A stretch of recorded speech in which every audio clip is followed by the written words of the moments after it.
ayan ano, tinatanggal na natin yung ating pangalso para bunutin natin yung ating tawag dito, yung ating molder.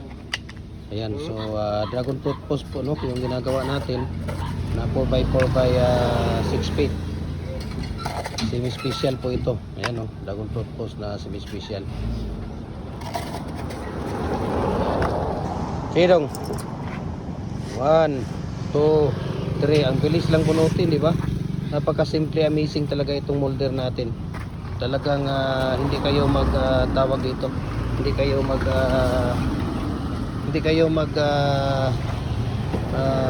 dadalawang isip dito sa molder natin, no?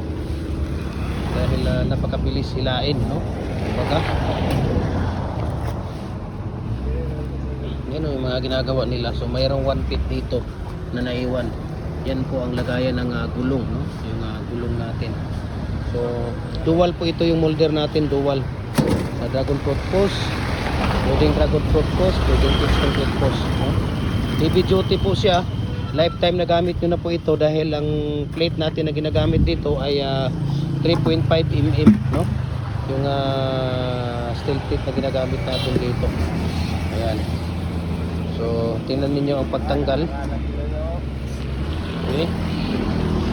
So ngayon tatanggalin na natin, no? Ayan, no? Ayan. Diba? Napakabilis lang po, no? Ayan. So tatanggalin natin yung ating pang-condemn natin na plywood, no? So ito pwede kang gumawa dito sa molder natin. 6 feet, 7 feet, 8 feet, 4 feet, 3 feet, 5 feet, 6 feet hanggang 8 feet po, no?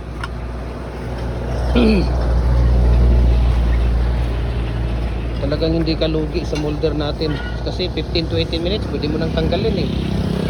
Diba? Kita-kita nyo naman kung gaano ka lupit, gaano kaganda yung ating molder. Diba? Yan. Yan yung paghila nila. Ayan, oh, napakagaling po. So sana nagustuhan ninyo. Paki-comment, paki-share, no? Pag molder natin, we can ship nationwide. Luzon, Visayas, Mindanao, kahit sang sulok may ganang mundo, kayang abutin ng ating cargo. God bless po, paki-share po.